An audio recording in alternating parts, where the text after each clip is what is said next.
জাতাহু ওয়া আক্কা উম্মাহু, ব্যক্তিটা তার বউকে ফলো করবে বেশি, মায়ের অবাধ্য হবে অনেক। বউরে প্রায়োরিটি দিবে, মাকে প্রাধান্য কম দিবে। এই সমাজে এমন ব্যক্তি, এমন যুবক আছে না নাই? কথা বলে না কেন, আছে না নাই? বউরে এমন ভাবে প্রায়োরিটি দিয়ে দিবে মনে হয় মায়ের প্রায়োরিটি দেয় না। ঢাকা থেকে চাকরি করে বাড়িতে আসার পরে বউ যখন গিয়া বলে তোমার মায়ের তো ভালো না, কি করছে বলো? আমার মায়ে, তোমার মায়ে তো আমারে প্রতিদিন প্রতি রাতের বেলা খালি পেরার মধ্যে রাখে, মায়ে ভালো না।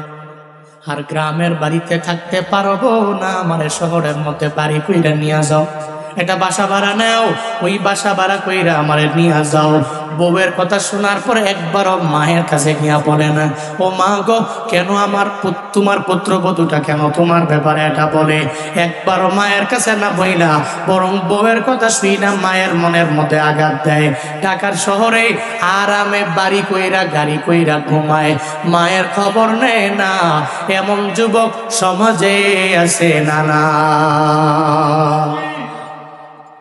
ও চুনারুঘাটের যুবক,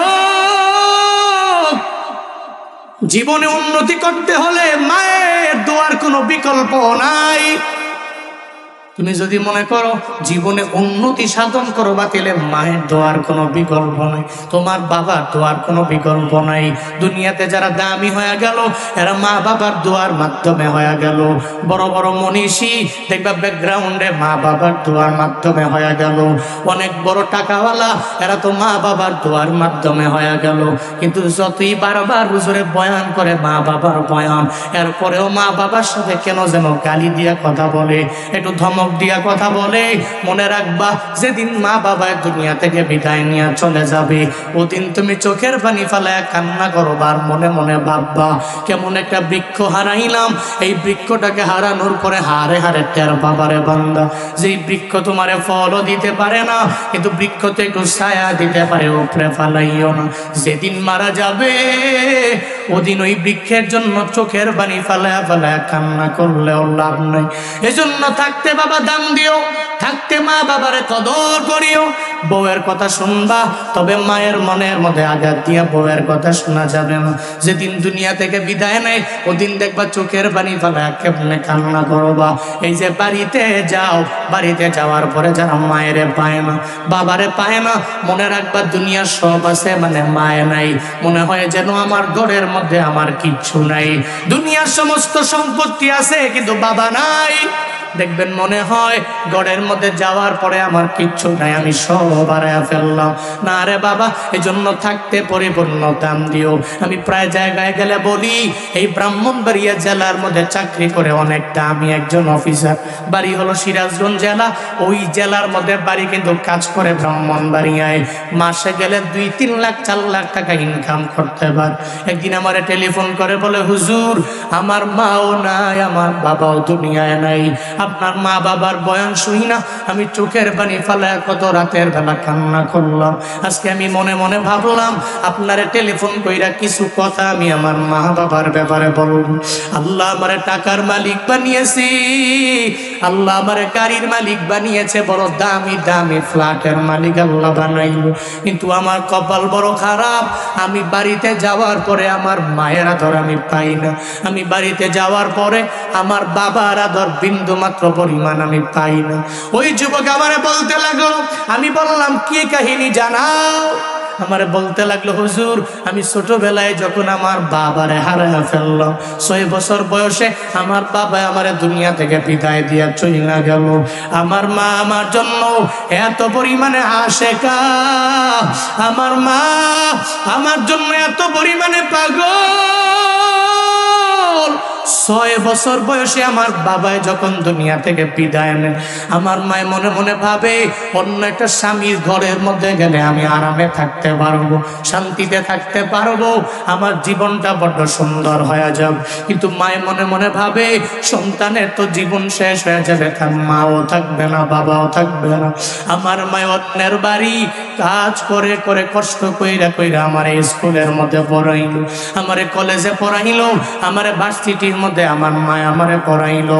হঠাৎ করে একদিন আমি ভার্সিটিতে যখন পড়তে লাগলাম, আমি বাড়ির দিকে রওনা হয়ে গেলাম। আমি নিয়ত করলাম আমি বাড়িতে যাওয়ার পরে আমার মায়ের সাথে মোলাকাত হয়ে যাবে। আমি যখন আমার বাড়িতে গেলাম, আমি যা দেখি আমার ঘরটা তালা মারা। আমি ঘরটার তালা মারা দেখা মনে হয় আমার আসমানটা মাথার মধ্যে ভেঙে পড়ল। আমার মায়ে তো এই ঘর ছাড়িয়া অন্য কোনো বাড়ির মধ্যে যায় না, অন্য কোনো ঘরেও যায় না। আমি সঙ্গে সঙ্গে দরওয়াজার মধ্যে গিয়া বারবার মা বলে কাঁদতে লাগলাম। আমার মায়ের কোনো সারা শব্দ নাই। আমি দেখি দরওয়াজাটাও পরিপূর্ণ তালা মারা। পাশের বাড়ির চাচি আম্মা, ওই চাচি আম্মার কাছে গিয়া বললাম, ও চাচি আম্মা, আমার মায় কই? ওই মায়ের ব্যাপারে আমার সন্ধান দাও, আমি মাকে দেখবো। মারে দেখার জন্য আমি ভার্সিটি মিস করে মায়ের দেখার জন্য আসলাম। চাচি আম্মা আমারে কিছু বলতে চায় না। হঠাৎ করে মনে হয় চাচি আম্মা চোখ দিয়া পানি পড়বে পড়বে ভাব আমারে বলতে লাগলো, ছেলে রে, তোমার মায়ের ব্যাপারে আমি কিভাবে বলবো, আমার ভিতরে আমার জানা নাই। তবে আমি তোমারে বলি, একটু আগে তোমার মা ব্রেন স্ট্রোক করার পরে ধইরা নিয়ে গেছে। এখন সিরাজগঞ্জ মেডিকেল কলেজের মধ্যে মনে হয় তোমার মা আছে। ওই যুবক বলে, হুজুর, আমি এই কথা শোনার পরে মনে হয় আসমান আমার মাথার উপরে, আমার উপরে গাড়ি পড়বে, নাকি আমি অ্যাক্সিডেন্টে দুনিয়া থেকে বিদায় নিয়ে চলে যাব। এই চিন্তা আমার নাই। আমি দৌড়ায় দৌড়ায় রওনা হয়ে গেলাম। আমি রাস্তা দিয়ে দৌড়াই আর চিন্তায় পড়ে থাকি, আমার মা বুঝি আমার সাইরা চলে যাবে, আমার বাবা দুনিয়ায় নাই। যদি মাও চলে যায় তাহলে আমি কারে মা বলে ডাকবো, কারে আমি বাবা বলে ডাকবো? ওই যুবক বলে, হুজুর গো, এরপরে আমি দৌড়ে যখন মেডিকেল কলেজের মধ্যে গেলাম, ওখানে যাওয়ার পরে আমি দেখি শয্যাশায়ী বেডের ভিতরে আমার মায়ের শুয়ে দেওয়া হয়েছে। একটু একটু কথা বলতে পারে। আমি মায়ের পাশে গিয়ে ওই বেডের পাশে বসলাম। আমি আমার মাকে বললাম, আমার ছেড়ে মা তুমি কোথায় রওনা হয়েছো? আমার বাবাই তো 6 বছর বয়সে আমারে বিদায় দিয়া চলে গেল। মা, তুমি আমারে সাইরা কোথায় চলে যাও? তুমি আমারে সাইরা যাও না মা গো, তোমার দোয়া ছাড়া আর তোমার এই চেহারা দেখা ছাড়া তো আমি জীবনে অগ্রগামী হতে পারবো না, আমি দামি হতে পারবো না। যুবক বলে, হুজুর, আমি মায়ের পাশে বসলাম, আমার মায়ের হাতে ধরলাম। আমি মারে বললাম, মা, তুমি আমারে বিদায় দিও না, আল্লাহ পাক তোমারে সুস্থ বানায় দিবে। মা, তুমি বিদায় নিয়ে আমারে সাইরা চইলা যাও না, তোমারে বড্ড প্রয়োজন আমার। আমি যখন মায়ের হাতে ধইরা বারবার এভাবে মায়ের দরবারে আবদার জানাইতে লাগলাম, একটু পরে মায়ের চোখের পানি ছেড়ে দিয়া বলে, সন্তান রে, তোমার বাবাই নাই, বাবাই 6 বছর বয়সে দুনিয়া থেকে বিদায় নিয়ে চলে গেল। এখন মনে হয় আমি মাও দুনিয়া থেকে বিদায় নিয়ে চলে যাওয়া লাগবে। ও সন্তান, আমারে বিদায় দাও, তবে আমি তোমার জন্য একটু দোয়া করে দিব। যুবক বলে, হুজুর, আমার মা আমার হাতটাকে ধইরা রবের দরবারে আবদার জানায়া দিল, আল্লাহ গো, আমার ছেলেটাকে আমি এতিম বানায়া দুনিয়াতে রাইখা গেলাম, তার বাবাও নাই, এখন আমি মাও দুনিয়া থেকে বিদায় নিয়ে চলে যাওয়া লাগবে। তবে আল্লাহ গো, আমি মা সন্তানের জন্য দোয়া কইরা দিলাম, তারে তুমি দুধে ভাতে খাওয়াইও, তার সম্মান বাড়ায়া দিও, তার ইজ্জত বাড়ায়া দিও, তার সম্মানটা বাড়ায়া দিও। যুবক বলে, হুজুর, আমার তো কোনো পাওয়ারে আমি চলি না। ওই যে শয্যাশায়ী বেডে আমার মায়ের শোয়া অবস্থায় আমার হাত ধইরা রবের দরবারে দোয়া কইরা দিল। ওই মায়ের দোয়ায় আল্লাহ আমার এত পরিমাণে দামি বানায়া দিল। এখন আমার ব্রাহ্মণবাড়িয়া শহরেও ফ্ল্যাট আছে, আমি ঢাকার শহরের মধ্যে 2-3টা ফ্ল্যাটের মালিক হয়ে গেলাম। আমি দামি গাড়ি ইউজ করি, ব্যবহার করি, কিন্তু আমি বাড়ি গেলে আমার মায়ের চেহারা আমি দেখতে পারি না, আমার বাবারেও আমি পাই না। আমি চাইলে তো এখন আমার মায়ের দামি দামি ফল কিনা খাওয়াইতে পারি, কিন্তু আমার কপাল বড় খারাপ, আমার মা তো আমার বিদায় দিয়ে চলে গেছে। ও ও যুবকেরা, যেদিন মা হারাইবে ওদিন তুমি টাকাওয়ালা হবা, বাড়ির মালিক হতে পারবা, কিন্তু মায়ের বাবা না। ওদিন টাকা থাকলেও একটু দামি ফল মায়ের কিন্না খাওয়াইতে পারবা না। মা কবরে চলে গেলে ওদিন চোখের পানি ফেলায় কান্না করে লাভ নাই। মায়ার নবী বলছেন, ও আত আর রচল জাওজাতাহু আক্কা উম্মাহু, আমার উম্মতেরা এমন হবে এরা বউরে পাউরেটি দিয়ে দেন, মায়ের মনের মধ্যে আঘাত দিয়া দিবে। নিয়ত করে নাও, জীবনে কোনোদিন মায়ের মনের মধ্যে আঘাত দেওয়া যাবে না। মাঝে মাঝে আমারে বলে কেমনে দৌড়ান, কেমনে পারেন, কেমনে বয়ান করেন। আমি বলি শুধু আমি না, সারা দেশে সারা বিশ্বের স্কলাররা যে দৌড়ায়, এদের ব্যাকগ্রাউন্ডে কি আছে জানো? কেউ তো ইলমের পাওয়ারে দৌড়ায় না, আমলের পাওয়ারে দৌড়ায় না, ইলমের পাওয়ারে দৌড়ায় না। সবারই পেছনে দেখবা আমার মাওলার দয়া, 2 নম্বরে এদের মা বাবার দোয়া, ঠিক কিনা?